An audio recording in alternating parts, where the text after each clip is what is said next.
Bien, hermanos, siguiendo con estas enseñanzas acerca de servir a Dios en el trabajo,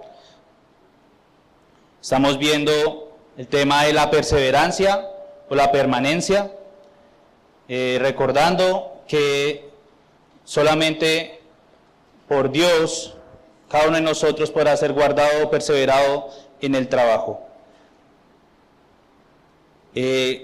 Venimos hablando sobre cuál es la manera en que el hombre puede perseverar y estamos tomando como ejemplo al apóstol Pablo en esta carta de los segunda de Corintios, en donde en su rol como apóstol, en su oficio de apóstol, este varón nos mostraba cómo él había perseverado.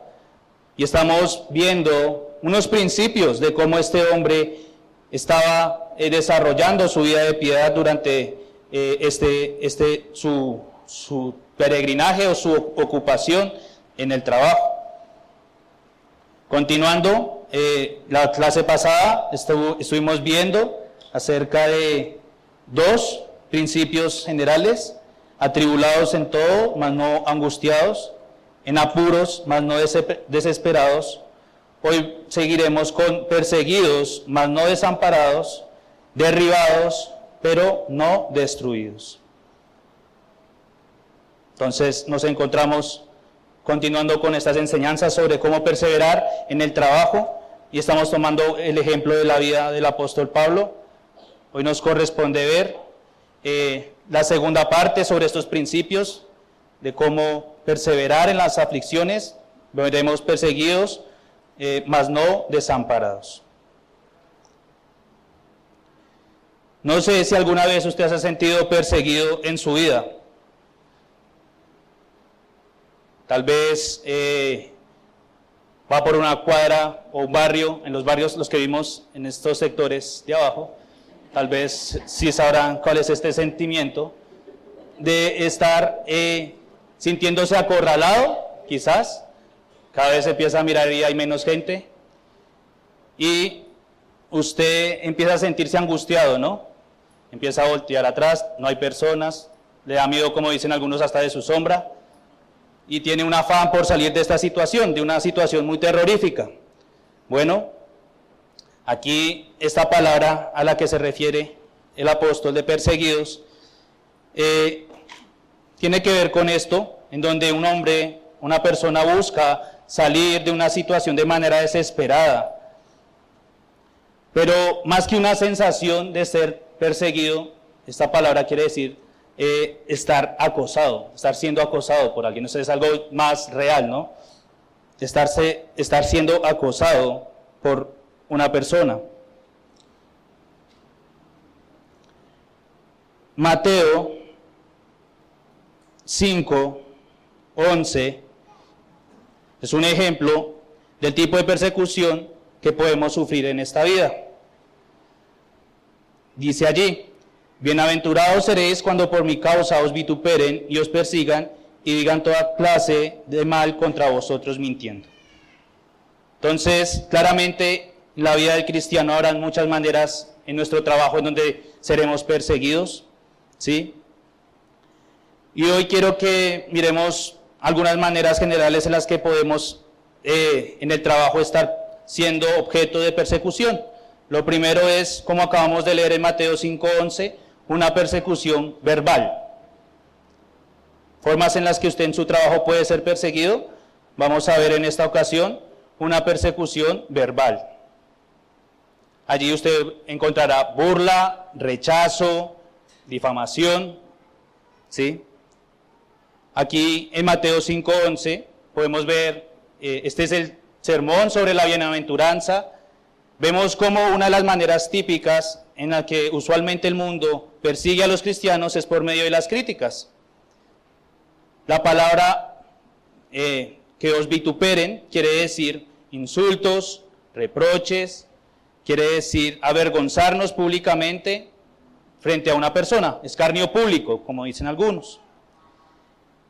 El Señor Jesús sabía que íbamos a sufrir insultos al confesarnos cristianos, pues después de todo, él mismo fue insultado incluso por gobernantes en su momento. Y doy gracias porque Justamente estamos viendo esto con nuestro pastor sobre la humillación de Cristo y hemos aprendido cómo Él llegó a este mundo a ser despreciado por los suyos, ¿no?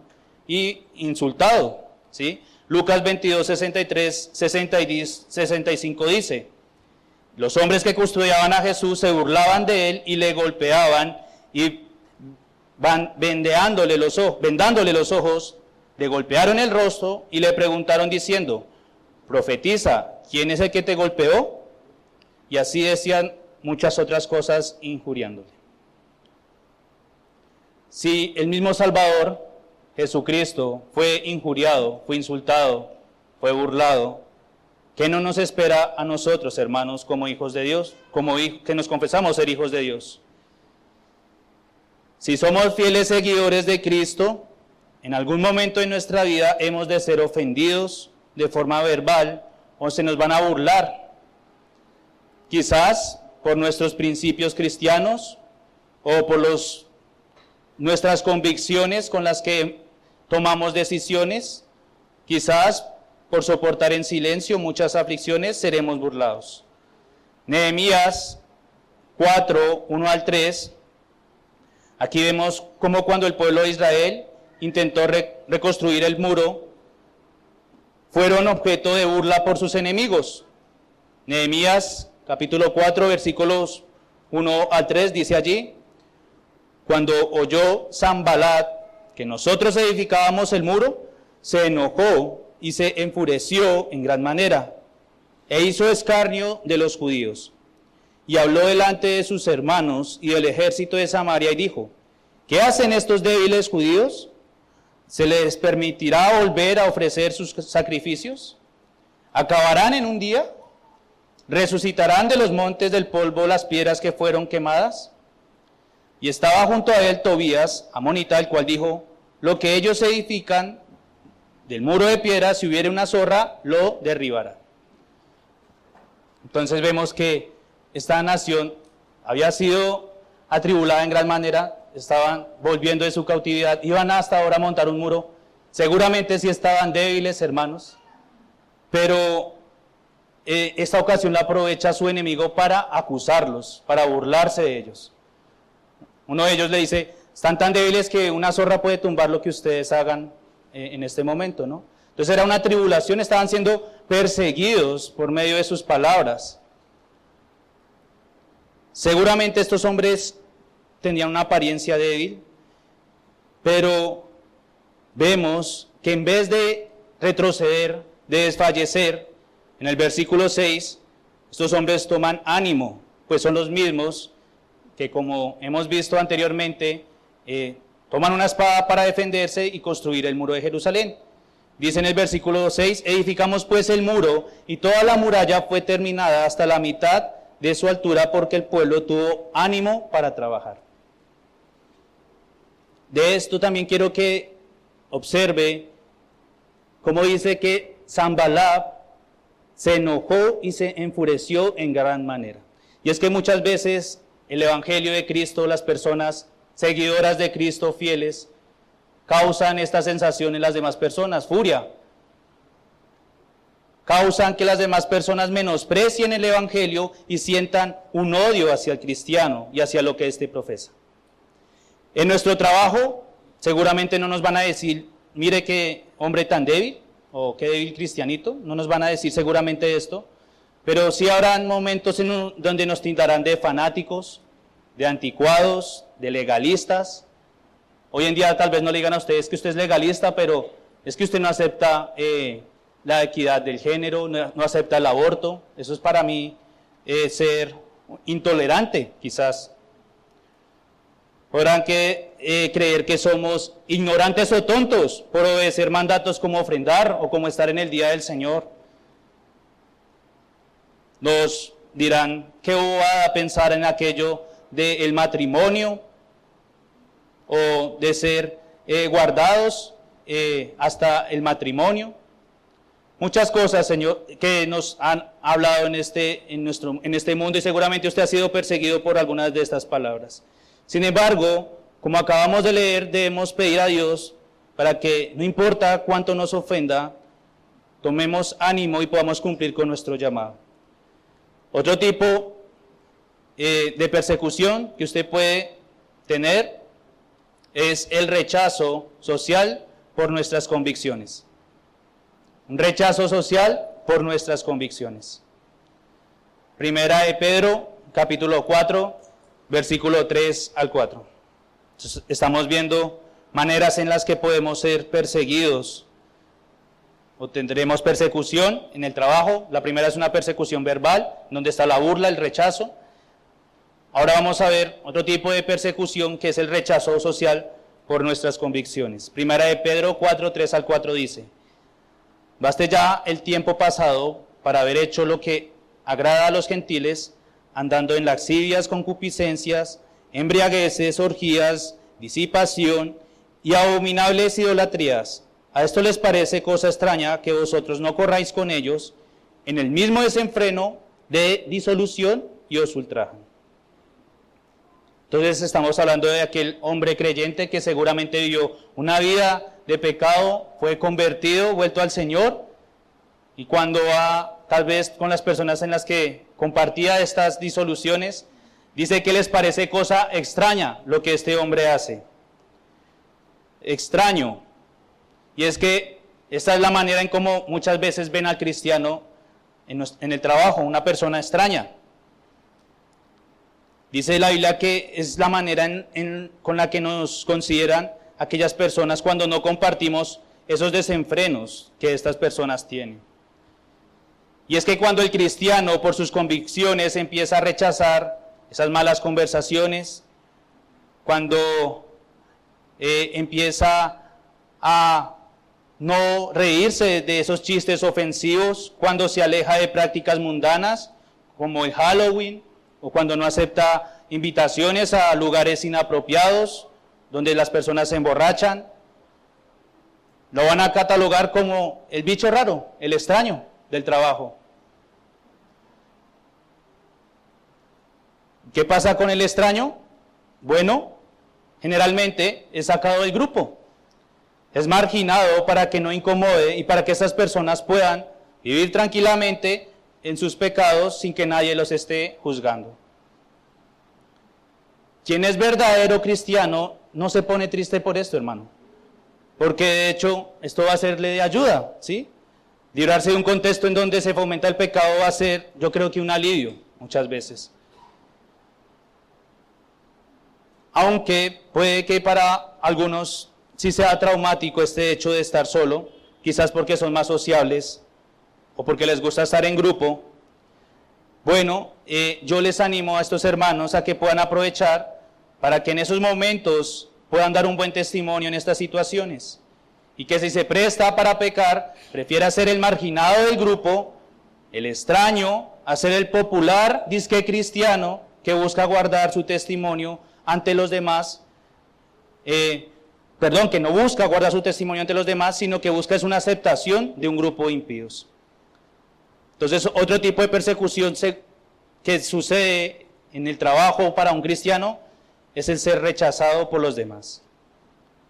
Pero hay una tercera persecución que tenemos y es la presión en el trabajo para ceder en nuestros principios. Una tercera persecución que sufrimos en el trabajo es la presión para ceder en nuestros principios.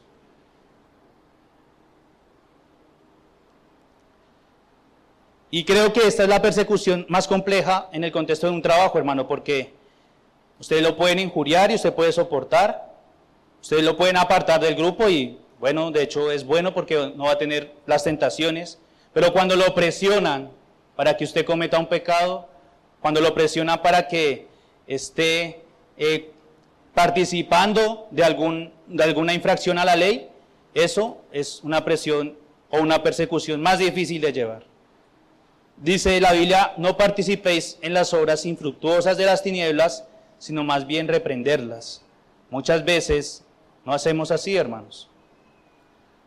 ¿Recuerda lo que le pasó a Aarón en Éxodo 32, 1 al 4? Cuando queda a cargo del pueblo mientras Moisés subía al monte Sinaí, este hombre cedió al pueblo e hizo un ídolo. Dice allí, Éxodo 32, versículos 1 al 4. Viendo el pueblo que Moisés tardaba en descender del monte, se acercaron entonces a Aarón y le dijeron, levántate, haznos dioses que vayan delante de nosotros, porque a este Moisés, el varón que nos sacó de la tierra de Egipto, no sabemos qué le haya acontecido. Y Aarón les dijo, apartaos los arcillos de oro que están en las orejas de vuestras mujeres, de vuestros hijos y vuestras hijas, y traédmelos. Yo le pregunto, ¿qué hubiera pasado si Aarón hubiera dicho que no? Seguramente el pueblo se hubiera burlado de él o lo hubiera menospreciado, pero él hubiera preferido ciertamente perder la confianza del pueblo, su voto, que antes desobedecer a Dios, hermano. No habría pecado contra Dios y luego no habría tenido que ser reprendido por ese gran pecado que causó la muerte de muchos. Y es que muchas veces como cristianos, en nuestros trabajos, debemos decir no. Debemos decir no a muchas cosas que quizás algunos digan sí.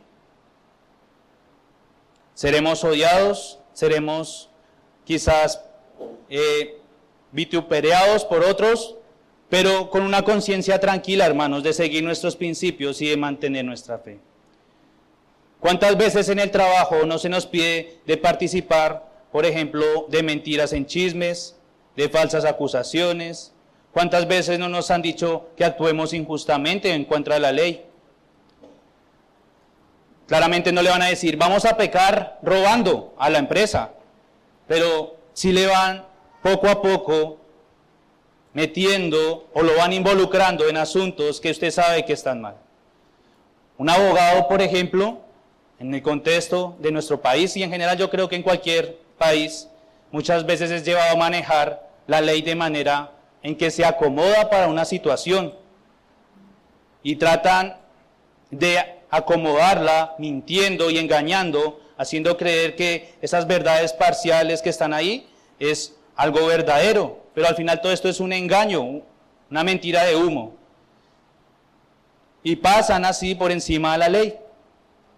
Un contador puede, por ejemplo, encontrar fraudes sospechosos o dineros sospechosos en el flujo de caja y tal vez preferir callar antes de meterse en algún problema, no sabiendo que así está haciéndose partícipe de estos actos también.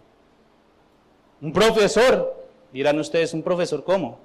Bueno, seguramente recibiendo sobornos, ¿sí? A veces ni siquiera los estudiantes, sino los mismos padres pagan para que sus hijos pasen, ¿no? Como hoy en día pasa. O incluso por una dirección del rector, ¿sí? Cambian notas, cosas como estas, hermanos, muy simples, que seguramente cada uno de nosotros sabremos que otro tipo de pecados somos llevados a cometer, pero sucede. Y es que cuando hablamos de trabajo pareciera que los principios cristianos quedan a un lado, para darle paso a lo que el mundo llama la ley del más vivo, del que aprovecha cualquier oportunidad para ganar más y más plata. Pues ese no es nuestro principio, hermano, no es el que nos rige a nosotros. Somos siervos de Dios, no vamos por la ley del más vivo. Estamos siendo perseguidos no solo de manera física, sino de manera espiritual. Primera de Pedro 5:8 dice que el diablo está como león rugiente mirando a quién devorar. Y creo que así pasa en nuestros trabajos, hermanos. Estamos siendo acechados por el enemigo de nuestras almas, en donde nos manda diferentes tentaciones, donde nos persiguen, buscando pecados en los que podamos caer. Pero de nuevo, vamos a ver en este principio cuál es la salida que en su momento el apóstol tuvo, cuál fue el alivio que el apóstol Pablo en medio de la persecución tenía. Dice allí, perseguidos mas no desamparados. Perseguidos mas no desamparados. No desamparados tiene la connotación o el significado de no dejar atrás o no abandonar. Quisiéramos traducir qué significa no desamparados. es no dejar atrás o no desamparar o no abandonar. En las anteriores providencias que vimos de cómo el apóstol salía o provenía una salida para la providencia que estaba pasando, se puede ver cómo había una fuerza interna que le daba Dios al hombre. Vimos no angustiarse, no desesperarse, eso es algo que sucede en el hombre. Pero aquí el apóstol empieza a darle una vuelta ahí y ya no está en el hombre la salida, sino dice no desamparados. Es decir, hay un poder que viene de Dios y es porque Dios es el que nos está vigilando. El énfasis que hace el apóstol sobre cómo sobrellevar la tribulación de estar perseguidos está fuera de nosotros, afirmando que la manera en que podemos salir de aquello es teniendo en cuenta que no estamos desamparados, es decir, que Dios nos está acompañando. Cuando hablamos de persecución, una de las consecuencias de esto es estar solo o quedarse solo. Salmo 142, versículo 4, podemos ver cómo el rey David, y aquí un paréntesis, sabemos que este hombre sí sufrió una persecución real, ¿sí? Porque Saúl literalmente lo estaba persiguiendo por toda la tierra para matarlo, y no solo él, sino todo un ejército. Declara cómo estar solo, aquí David declara esto, cómo estar solo era parte de las pruebas que pasaba durante este periodo de persecución. Él declara, mira a mi diestra y observa, pues no hay quien me quiera conocer. No tengo refugio, no hay quien cuide de mi vida. Y es que ciertamente una de las preocupaciones de una persona que en este caso estaba siendo perseguida de muerte es que no haya quien esté a su lado para estar pendiente de lo que pasa con su vida. El enemigo suele actuar de esta manera, como un león, acabamos de leer. ¿Qué hace un león, hermano? Van en manada, separan una presa, ¿no? La dejan sola apartada de la manada y la van acechando hasta que quede sin salida y la persiguen hasta donde pueden, ¿no? Así actúa el enemigo, nos saca de la manada para estar solos, presionarnos. Pero note cómo en este mismo salmo, en el versículo 5, David dice lo siguiente: clamé a ti, oh Jehová, dije, tú eres mi esperanza y mi porción en la tierra de los vivientes. Entonces entendemos con esto cómo David, aunque se sentía solo, él sabía que esto no era así por completo, porque una vez que sintió que estaba en esta situación, dice que clamó al Señor. Entonces, no estás tan solo, David, porque clamaste al Señor. Y allí encontró su esperanza y su porción, dice la Biblia. Yo le pregunto, hermano, o nos preguntamos, ¿cuántas veces hemos clamado al Señor cuando nos encontramos en momentos de persecución como estos? En donde no solamente somos burlados o rechazados, sino que también somos rodeados de varias tentaciones que buscan que pequemos. ¿Realmente creemos que Dios no nos desamparará aún en estos momentos de persecución? ¿Cuántos han salido de esta iglesia quizás porque las providencias en su trabajo o en sus hogares los han llevado a no confiar en que Dios tiene cuidado de nosotros? ¿Cuántas veces nos hemos visto rodeados de pecado y hemos cedido en lugar de resistir y pensar que nuestra esperanza está en Dios y que nuestra porción es Él? Perseguidos, mas no desamparados, hermanos. En este mundo, la fidelidad a Dios trae rechazo. El mismo Señor Jesús lo sufrió y dijo que nos pasaría también a nosotros. Seremos burlados, seremos ignorados, seremos calumniados, llegaremos a estar solos en nuestro trabajo.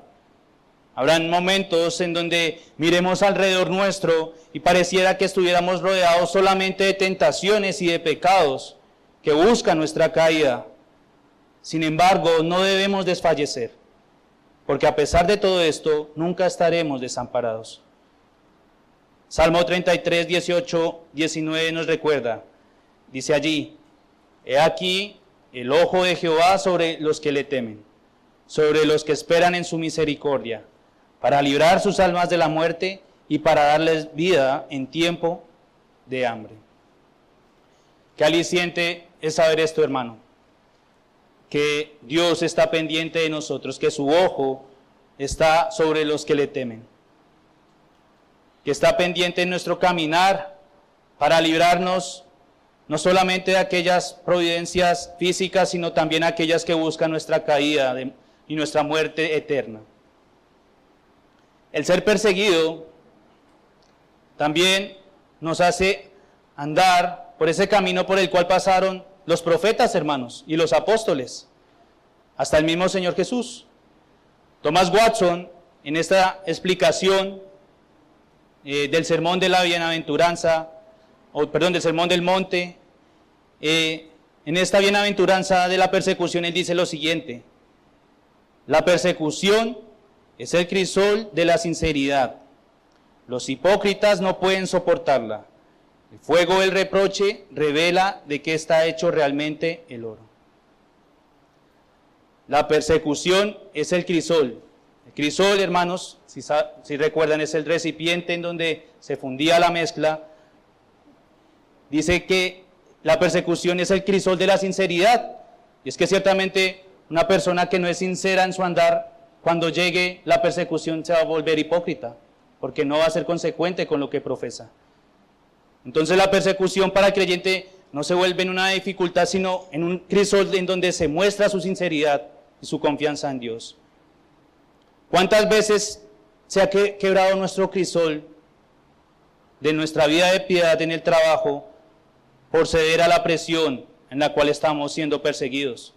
¿Cuántas veces en nuestro trabajo, por no ser rechazados, hemos participado y compartido con personas impías, prefiriendo antes ser objeto de reproche o injuria? Que en nuestro trabajo podamos perseverar, hermanos, en integridad, no cediendo al pecado, sino confiando en el Señor, porque Él dijo, Hebreos 13, 5 al 6, no te desampararé ni te dejaré, de manera que podemos decir confiadamente que el Señor es mi ayudador, no temeré lo que me pueda hacer el hombre. Con esto, hermanos, seguimos entonces en el siguiente principio de cómo el apóstol afrontaba sus dificultades, que es derribados, pero no destruidos. Derribados, pero no destruidos. Aquí la palabra derribado literalmente quiere decir echado al suelo, abatido, lanzado abajo con fuerza. Quiere decir una caída violenta o humillante. Entonces no es la típica caída torpe que uno tiene tal vez cuando va caminando y se tropieza y se ríe por eso, sino que es una caída abrupta, con fuerza, donde está derribado y donde quizás no se puede levantar, ¿sí? Bueno, el apóstol Pablo dice que en las situaciones en las que tuvo que pasar en su labor como apóstol, fue derribado. Y es que muchas veces la derrota se ve así: estar postrado en tierra, estar abatido, es como si prácticamente hubiéramos perdido la pelea. En este tema sobre estar derribados, vamos a ver dos formas en las que en el trabajo puntualmente podemos estar derribados. Dos formas en las que podemos estar derribados. La primera, físicamente.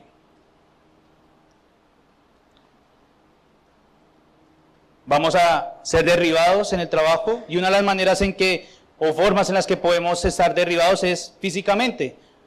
Y con esto Pablo no era ajeno al agotamiento corporal, a las enfermedades, a la pobreza, al cansancio acumulado. Él habla como alguien que literalmente ha sido tumbado al suelo, es decir, que sabía que esto iba a pasar. Y es que en nuestro trabajo, ciertamente nuestra parte física muchas veces se va a ver afectada. O dígame quién en este momento de su vida no ha tenido un dolor de cabeza, por ejemplo, en su trabajo, ¿sí? La mayoría de nosotros hemos tenido días de trabajo que han hecho que terminemos completamente agotados días en donde llegamos a nuestra casa abatidos, queremos solamente caer en cama y descansar. Bueno, esto aunque pueda, que signifique que hemos hecho un buen trabajo, ¿sí? Se vuelve una prueba cuando esto es constante, cuando el cansancio es frecuente en nuestro trabajo y empezamos a dudar si deberíamos estar allí. Segunda de Corintios 11:27, leíamos que el apóstol menciona cómo su trabajo era agotador, pues dice que tenía fatigas y también muchos desvelos, como habíamos visto en la anterior ocasión. Dice allí, en trabajo y fatiga, en muchos desvelos, en hambre y sed. Pablo conocía que en su cuerpo había momentos en que ya no daba más, quizás agotado por una semana de trabajo extenuante, con calor, como ahorita quizás, azotado, con el estómago vacío, mentalmente embotado porque no podía dormir, dice que se desvelaba.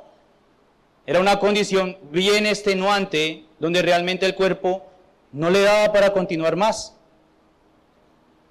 Pero adicional a este agotamiento natural que causa el trabajo, agréguele la enfermedad. Gálatas 4:13 dice, pues aquí hablando Pablo, pues vosotros sabéis que a causa de una enfermedad del cuerpo os anuncié el evangelio al principio.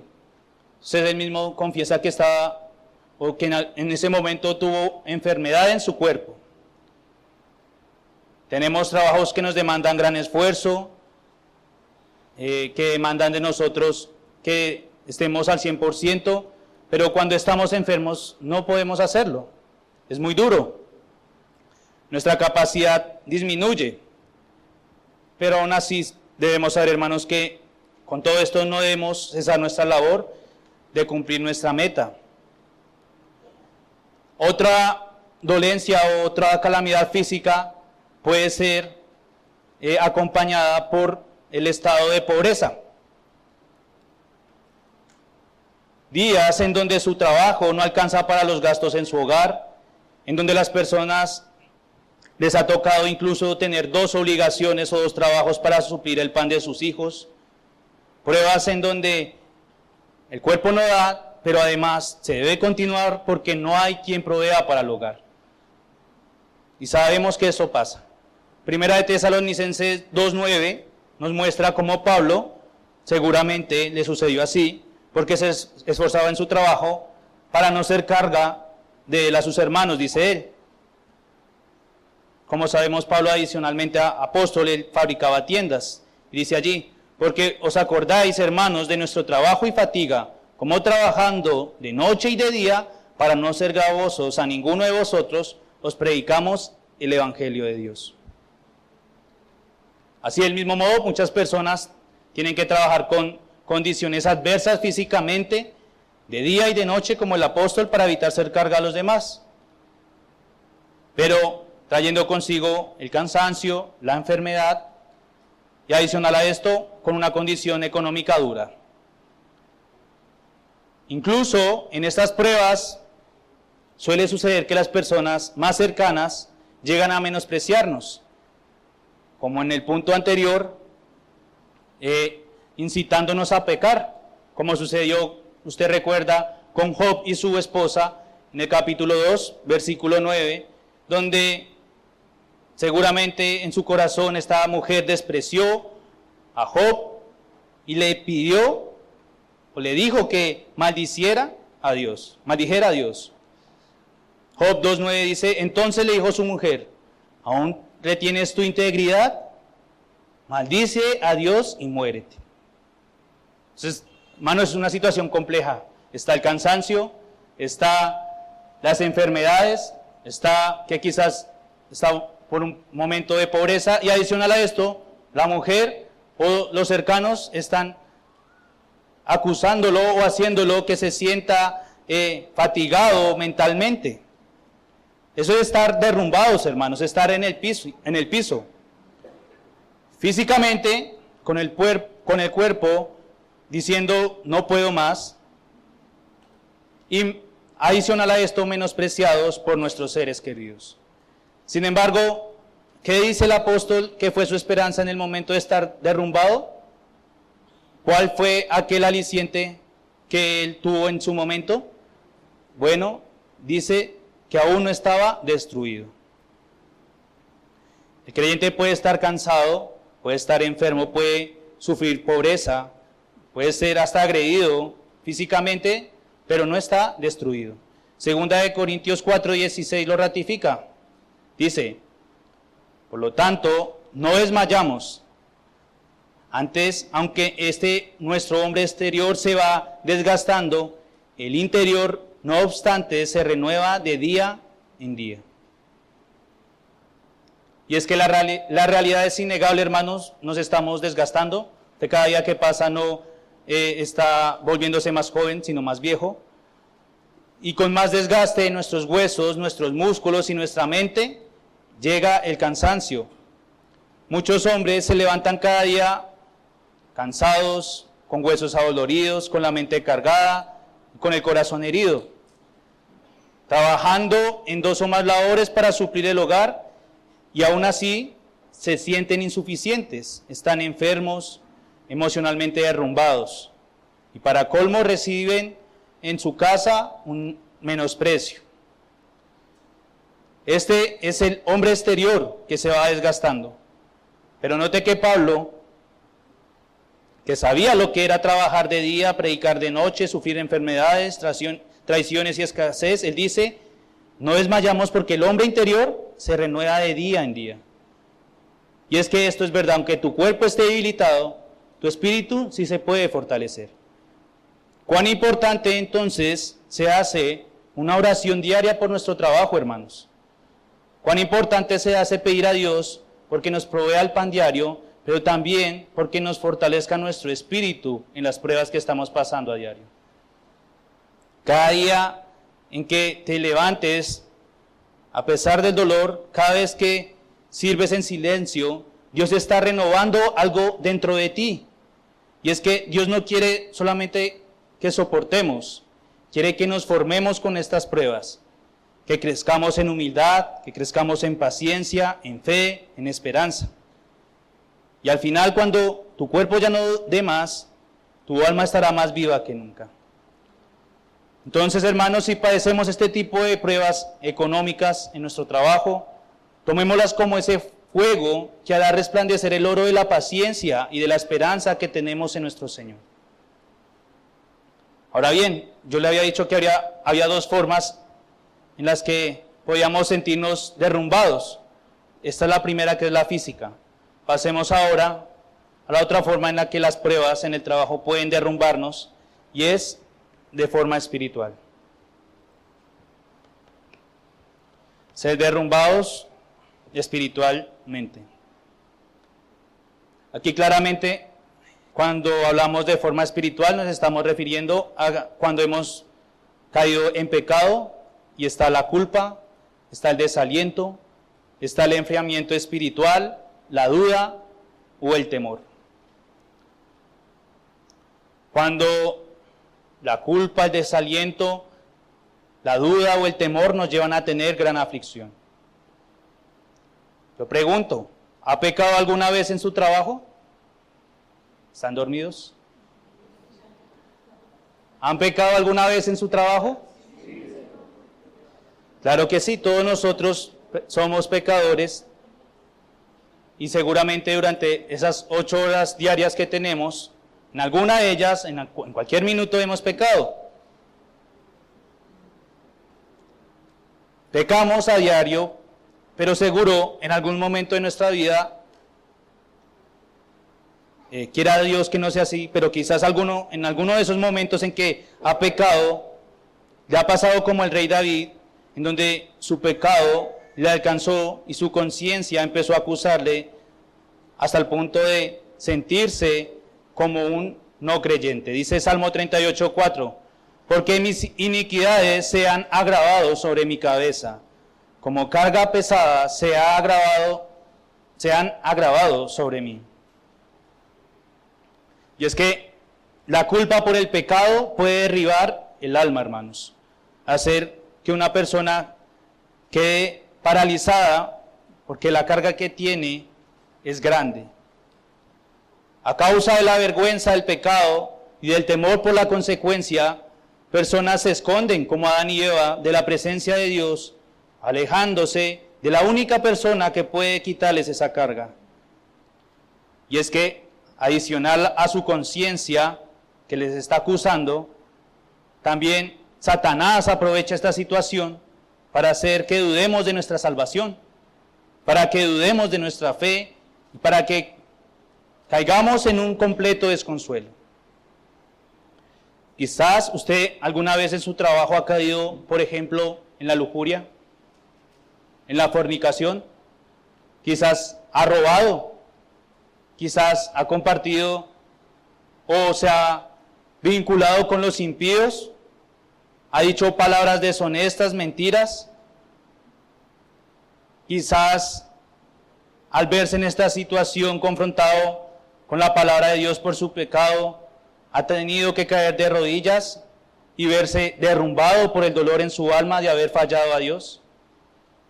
Quizás hoy en día esté sufriendo las consecuencias de estos pecados y está sintiendo la carga pesada de haber desobedecido a Dios.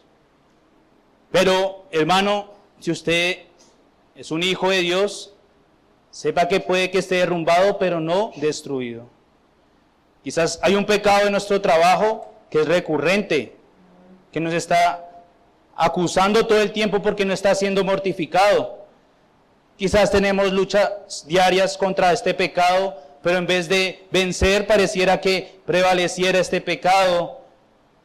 Y nos vemos arrojados a expresiones como las de el apóstol en Romanos 7:24, donde dice: miserable de mí, ¿quién me librará de este cuerpo de muerte? Quizás esté frustrado en su alma por verse otra vez en ese pecado que pensó que ya había dejado y sigue presente. Quizás esto lo lleve a debilitarse y a abandonar su vida devocional. Pero si usted es hijo de Dios, sepa algo, y es que estará derrumbado pero no destruido. Puedes caer, puedes fracasar, puedes tener vergüenza de ti mismo, pero si estás en Cristo no estás destruido. ¿Por qué dice el apóstol que estamos derribados pero no destruidos? No por nosotros, hermanos, sino por aquel que llevó nuestros pecados y los cargó en su cuerpo sobre el madero. Primera de Pedro 2:24 dice: quien llevó él mismo nuestros pecados en su cuerpo sobre el madero, para que nosotros, estando muertos a los pecados, vivamos a la justicia, y por cuya herida fuisteis sanados. Querido hermano en Cristo, recuerda este bálsamo. Si estás siendo perseguido por tu pecado y la culpa ha impedido que sigas avanzando en tu vida de piedad, arrepiéntete y recuerda que solo en Cristo seremos sanados de aquellas heridas que el pecado ha causado a nuestra alma.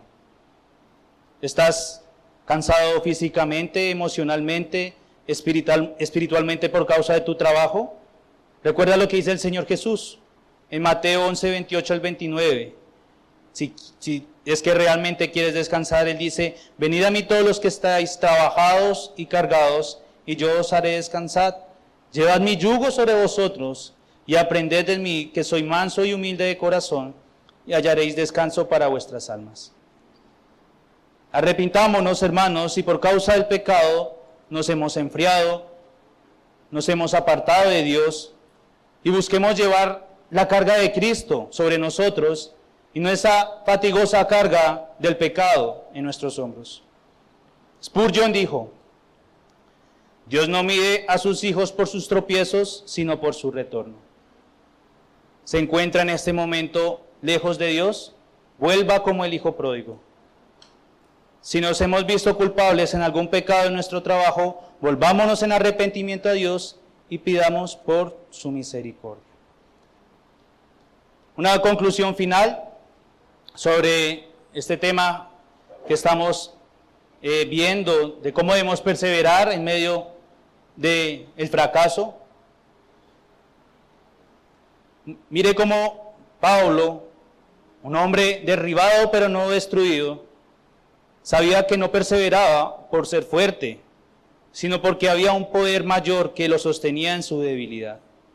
Segunda de Corintios 4:7 dice: tenemos este tesoro en vasos de barro para que la excelencia del poder sea de Dios y no de nosotros.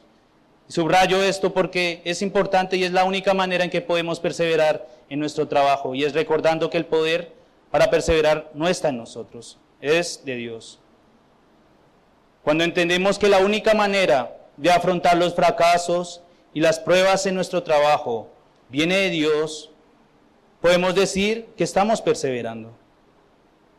Pero perseverar, hermano, no significa que no tendremos pruebas, que no tendremos fracasos.